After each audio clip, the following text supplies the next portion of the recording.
Hello dear students, most welcome dear students. आज हम पर लर्निंग डिसेबिलिटीज़ और डिसऑर्डर्स क्या होते हैं, चलो हम डिस्कस करते हैं। लर्निंग डिसेबिलिटीज़ का मतलब होता है जब कोई स्टूडेंट, कोई लर्नर, कोई बच्चा सीखने में कहीं ना कहीं कोई प्रॉब्लम पाता है। जैसे कि उसे सुनने में दिक्कत आती है, या जो सुने हुए वर्ड्स हैं उनको लिखने में दिक्कत आती है, या बुक को पढ़ने में दिक्कत आती है, मैथमेटिकल कैलकुलेशन को करने में दिक्कत आती है, बी को डी करना या फिर डी को बी कर देना, के को सही नहीं लिख पाना। जो ये लर्निंग डिसेबिलिटीज़ होती हैं, कहते हैं लगभग पूरे जो स्टूडेंट्स हैं उनमें 5% बीमारी ये होती है। मतलब जितने भी मेजॉरिटी पढ़ती है स्टूडेंट्स की, उनमें कहीं ना कहीं लर्निंग डिसऑर्डर्स 5% स्टूडेंट्स के अंदर होता है।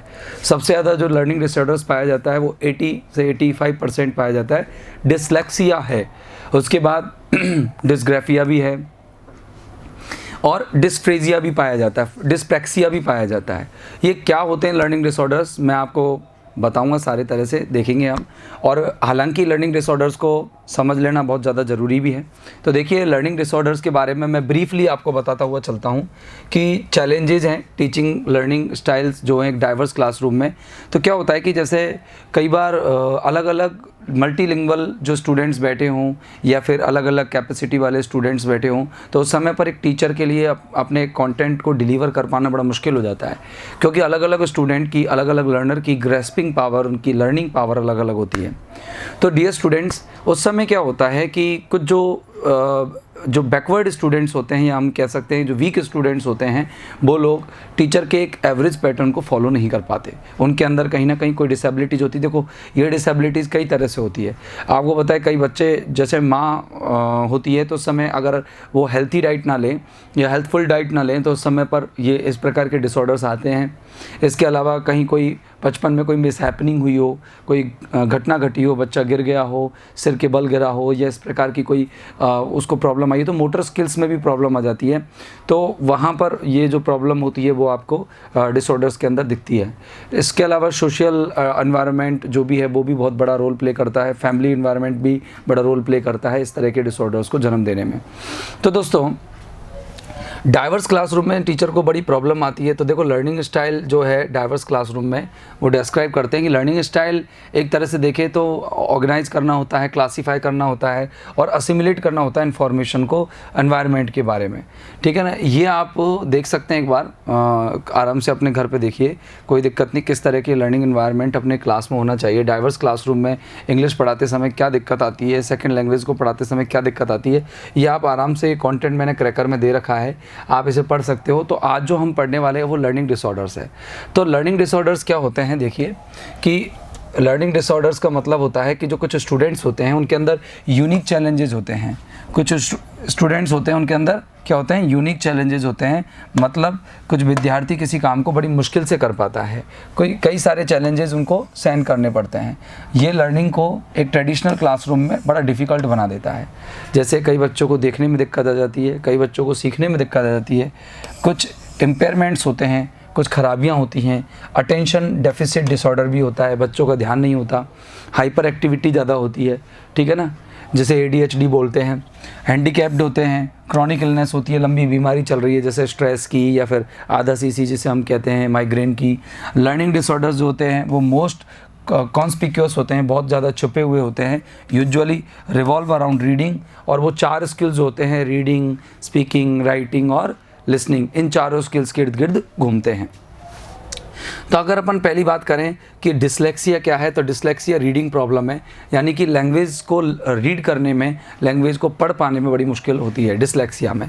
तो डिसलेक्सिया से याद रखेंगे, डिसलेक्सिया का मतलब होता है ये रीडिंग प्रॉब्लम है, ठीक है ना। और अगर कोई व्यक्ति मैथ में मैथमेटिकल कैलकुलेशन को नहीं कर पाए, कैलकुलेशन में जिसको दिक्कत आती है, तो वो होता है डिसकैलकुलिया, ठीक है ना। ये क्या होता है, डिसकैलकुलिया। डिसकैलकुलिया का मतलब होता है मैथमेटिकल प्रॉब्लम। कई बच्चों को मैथमेटिक्स के कैलकुलेशंस को सॉल्व करने में दिक्कत आती है, नंबर्स में दिक्कत आती है, वो संख्याओं को नहीं पहचान पाते, 2 को उल्टा लिखना है कि सीधा लिखना है, 6 की जगह 9, 9 की जगह 6, इस तरह की कई प्रॉब्लम्स होती है। डिस्ग्राफिया में राइटिंग स्किल होता है, राइटिंग स्किल में वो लैंग्वेज को एक्सप्रेस अच्छे से नहीं कर पाता, एक्सप्रेसिव राइटिंग जो है उसकी पुअर हो जाती है। अच्छा, डिस्प्रैक्सिया में क्या होता है, उसके मोटर स्किल्स होते हैं, जैसे कि अपने जो पार्ट्स ऑफ बॉडी होते हैं उनके कॉम्बिनेशन में दिक्कत आ जाती है। जैसे कि अपने उसके जो हाथ है उसके माइंड के अकॉर्डिंग नहीं चलता है, उसके लिप्स जो है उसके जो आवाज़ है वो ठीक उसकी एक्टिविटीज़ या एक्सप्रेशंस के अकॉर्डिंग काम नहीं करती है। तो जो मोटर स्किल्स हैं, आउटपुट जो है हमारी लर्निंग, जो हम लैंग्वेज को लर्न करते हैं उसके जो प्रोडक्टिव जिन्हें हम कहते हैं, या फिर एक दो तरह के आपको पता है स्किल्स होते हैं, एक तो रिसेप्टिव होते हैं, एक प्रोडक्टिव होते हैं। रिसेप्टिव में जैसे कि लिसनिंग है, जैसे कि रीडिंग है, तो प्रोडक्टिव जो स्किल्स है बहुत ज़्यादा प्रभावी होते हैं इसमें। ये अफेसिया या डिस्पेसिया का मतलब होता है कि जो स्टूडेंट है कोई भी स्टूडेंट, तो इसमें क्या होता है कि उसको मतलब किसी चीज़ को ऑर्गेनाइज करने में दिक्कत आती है, वो अरेंज नहीं कर पाता, मैनेज नहीं कर पाता। तो देखो कि वो प्रॉपरली उसको समझ भी नहीं पाता। और देखो लैंग्वेज को कंसीडर किया जाता है an output activity because it is required organisation. तो इसको ऑर्गेनाइजिंग चाहिए, वो ऑर्गेनाइज नहीं कर पाता, ठीक है ना। तो डिस्फेसिया में जो बीमारी होती है उसका मतलब होता है कि बच्चा ऑर्गेनाइज करने में किसी भी चीज़ को बड़ा मुश्किल पाता है, ठीक है ना। ये देख लीजिए, words to verbally explain something और कम्युनिकेट विद अदर्स। मैंने बहुत शॉर्ट में बता रहा हूँ आपको, ये क्या करना है, आपको खुद को पढ़ना है। ऑडिटरी यानी APD क्या होती है, ऑडिटरी प्रोसेसिंग क्या होती है, डिसऑर्डर। ये क्या डिसऑर्डर होता है कि एक एबिलिटी, ये एक असक्षमता होती है। किस में असक्षमता होती है, ये क्या कर पाने में, कि जो छोटे छोटे अंतर होते हैं किन के बीच में, कि ध्वनियों के बीच में जो हल्के हल्के अंतर होते हैं, जैसे मैंने बोला कि पेन पेन, तो वो समझ नहीं पाते। वी व जो दोनों तरह के ब होते हैं, एक तो AB वाला B होता है, एक UV वाला भी होता है, दोनों में बड़ा डिफरेंस होता है। तो वो जो प्रोनाउंसिएशन डिफरेंस है वो नहीं पहचान पाता, ठीक है ना। उसकी स्पीड जो है उसको समझने की बड़ी कमज़ोर होती है। तो इस तरह की जो प्रॉब्लम आती है वो ऑडिटरी प्रोसेसिंग डिसऑर्डर होता है।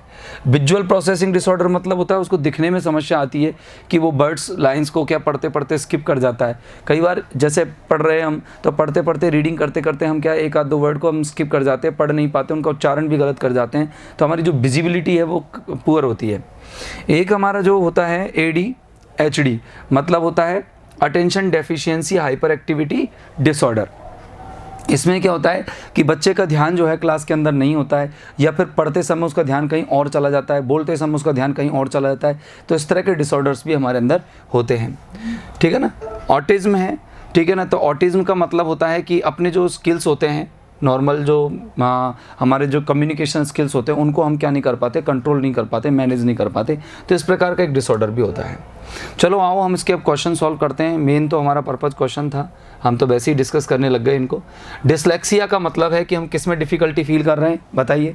डिसलेक्सिया का मतलब स्पीकिंग नहीं होता है, रीडिंग होता है, रीडिंग एंड स्पेलिंग में। एक्सप्रेसिंग नहीं होता है, स्टैंडिंग नहीं होता है। डिसलेक्सिया का जो रिलेशन है वो किससे है, प्रॉब्लम इन रीडिंग से। इंपॉर्टेंट है ये क्वेश्चन, ये डिसलेक्सिया बहुत इंपॉर्टेंट है, ये भी याद रखना। डिसऑर्डर के आपको टॉपिक है दे रखा है। प्रीति की जो इंटेलिजेंस टेस्ट है वो ये इंडिकेट करती है, क्या इंडिकेट करती है, कि she is average to above average intelligent, मतलब वो एवरेज है और किन से, उन अबव एवरेज इंटेलिजेंट बच्चों से।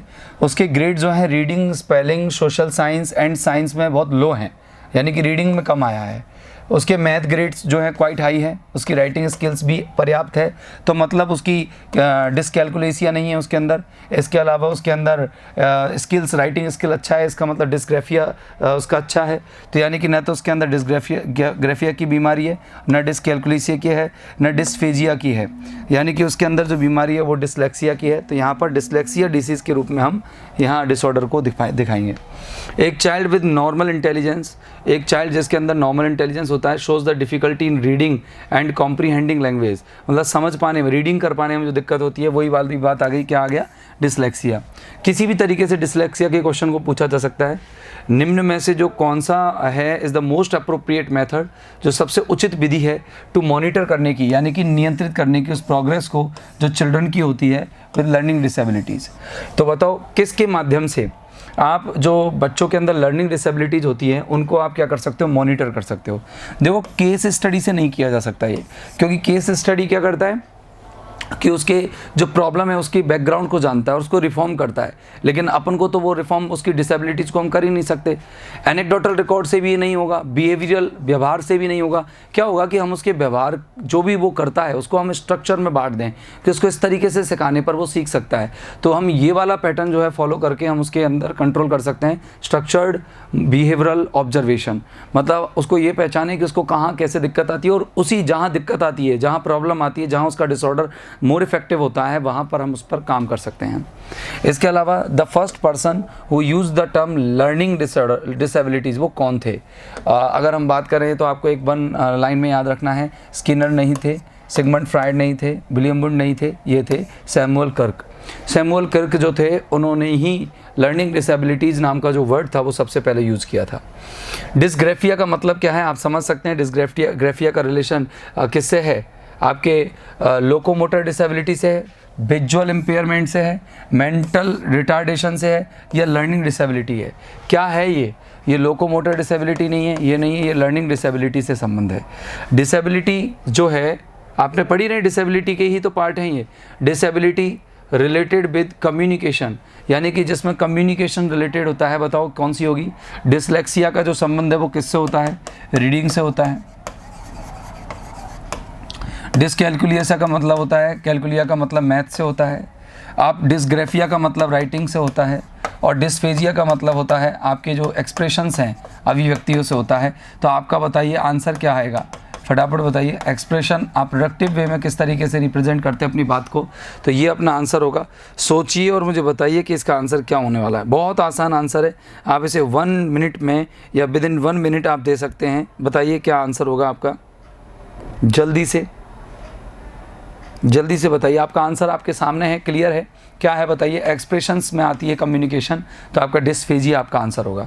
Which one is associated with dyslexia? Dyslexia से क्या डिसऑर्डर? बिल्कुल सीधा पहला ही आंसर है, रीडिंग डिसऑर्डर का संबंध डिसलेक्सिया से है। आगे देखिए, अगला जो क्वेश्चन है हमारा, बहुत ईजीली हम कर रहे हैं इनको, देखिए।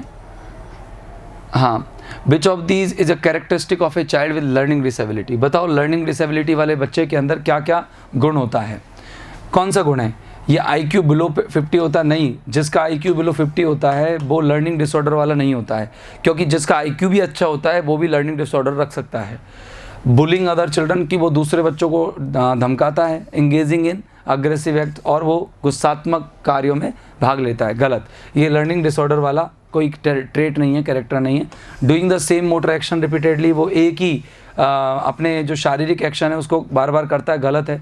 मोटर एक्शन को वो बार बार करता है, गलत है। स्किल एक्शन को वो बार बार करता है, गलत है। डिफ़िकल्टी इन रीडिंग, उसको रीडिंग की फ्लुएंसी में दिक्कत आती है। रिवर्सिंग रिवर्स को रिवर्स करने में दिक्कत आती है, बिल्कुल ये आपका आंसर होगा। लर्निंग डिसेबिलिटी का एक कैरेक्टर है। लर्निंग डिसेबल्ड चिल्ड्रन, यानी कि जो अधिगम से जो अयोग्य बच्चे होते हैं वो मोस्टली कैसे होते हैं? बताओ। अग्रेसिव, उग्र होते हैं? नहीं, वो बिल्कुल स्थिर होते हैं। ऑर्गेनाइज होते हैं, व्यवस्थित होते हैं? नहीं होते, इसीलिए उनके अंदर प्रॉब्लम आती है। कंसिस्टेंट होते हैं, अनवरत ये काम करते रहते हैं? नहीं। अंडर अचीवर्स होते हैं? बिल्कुल। जो अंडर अचीवर्स मतलब जो कहते हैं जो ज़्यादा अच्छे होते हैं, उनसे एक्सपर्ट्स होते हैं, उनसे थोड़े से नीचे रहते हैं। डिसेबिलिटी टू रीड, अगर हमें रीड और राइट करने में जो डिसेबिलिटी है उसको क्या कह लेंगे? बताओ। अगर हम रीड और राइट करने की जो डिसेबिलिटी है उसको हम क्या कहेंगे? फटाफट से बताइए, आपका आंसर आपके सामने है, बताइए, जल्दी से बता सकते हैं। रीडिंग करने का मेन आ रहा है इसमें, तो रीडिंग करने का अगर मेन है तो देखो ये डिसलेक्सिया हो जाएगा, और राइटिंग में डिसग्राफिया आएगा, तो ग्राफिया इसमें नहीं दे रखा है तो आपका डिसलेक्सिया आंसर आ जाएगा। Which of the following is an example of intellectual disability? Intellectual यानी कि बौद्धिक डिसेबिलिटी का संबंध किससे है? बताओ। आपको पता है इसका संबंध किससे है, इसका किससे है, इसका किससे, इसका किससे है? आप आराम से बता सकते हैं। डेफिनेटली आपका आंसर बिल्कुल सही निकलेगा। मुझे बताइए कौन सा आंसर होगा? डिसलेक्सिया का संबंध किससे है? रीडिंग से। और ऑटिस्टिक जो स्पेक्ट्रम डिसऑर्डर होते हैं वो है रिवर्स ऑर्डर को करना, सेट में रिवर्स ऑर्डर को सेट करना, इसमें होता है। और अगर ADHD की बोले तो इसका मतलब होता है कि ये क्या है? बताओ भाई। आपको जो डिसऑर्डर्स होते हैं उनमें अपन ने पढ़ा था ना, अरे अभी जस्ट पढ़ाई है हम लोगों ने, ADHD पढ़ा है, हाइपर एक्टिविटी डिसऑर्डर कुछ याद आया? डेफिशिएंसी वाला कुछ याद आया? ये रहा दिख रहा है कि इसमें क्या होता है, अटेंशन हमारा बहुत कम होता है। हमारी जो मेन जो होता है हमारा ये होता है कि चिल्ड्रन जो है किस तरह की प्रॉब्लम, जैसे उसको लंबे समय तक बैठ नहीं पाएगा और उसको फोकस नहीं रख पाएगा अपने लंबे समय तक ध्यान में। तो इस तरह की जो डेफिशिएंसी होती है वो किसको जन्म देती है, वो इसको जन्म देती है। देखिए इसको जन्म देती है कि जो बौद्धिक डिसेबिलिटी को जन्म देती है, कौन, हमारी ADHD। ADHD के कारण ही विद्यार्थी इंटेलिजेंट नहीं हो पाता। The students with learning disability, वो विद्यार्थी जिनके अंदर लर्निंग डिसेबिलिटी होती है वो किसी चीज़ को सीख नहीं सकते, सीख तो सकते हैं लेकिन उसको गलत तरीके से रिप्रेजेंट करते हैं। स्ट्रगल करता है अपने कुछ एस्पेक्ट्स ऑफ लर्निंग के साथ, वो बहुत एक्टिव होते हैं लेकिन हैव ए लो IQ, गलत, ये भी गलत आंसर आएगा। वो स्ट्रगल करते रहते हैं अपने कुछ लर्निंग एस्पेक्ट के साथ, तो उनको प्रॉब्लम आती रहती है, समस्या वो झेलते रहते हैं। तो दोस्तों आपने लर्निंग डिसऑर्डर्स के ये लगभग 14 क्वेश्चंस पढ़े हैं। इनमें से मेन इंपॉर्टेंट जो था, यानी मुख्य रूप से मेनली जो इंपॉर्टेंट क्वेश्चन था वो डिसलेक्सिया का था। आपने देखा ओवरऑल हमने उसके बारे में डिस्कशन किया। डिस्फ्रेजिया क्या होता है, डिस्प्रैक्सिया क्या होता है, डिस्ग्राफिया क्या होता है, डिस्कैल्कुलिया क्या होता है, हमने सब पर डिस्कशन किया। क्यों जन्म लेते हैं, ये कई सारे फैक्ट्स वहाँ पर आपको दिखेंगे। वैसे इसका सिंपल एक क्वेश्चन आएगा, आप इसे आराम से कर सकते हैं। तो दोस्तों आज के लिए इस वीडियो में इतना ही, फिर मिलेंगे अगले एपिसोड में एक नए चैप्टर के साथ, नए क्वेश्चंस के साथ। तब तक के लिए have a nice time, good day, goodbye, thank you very much.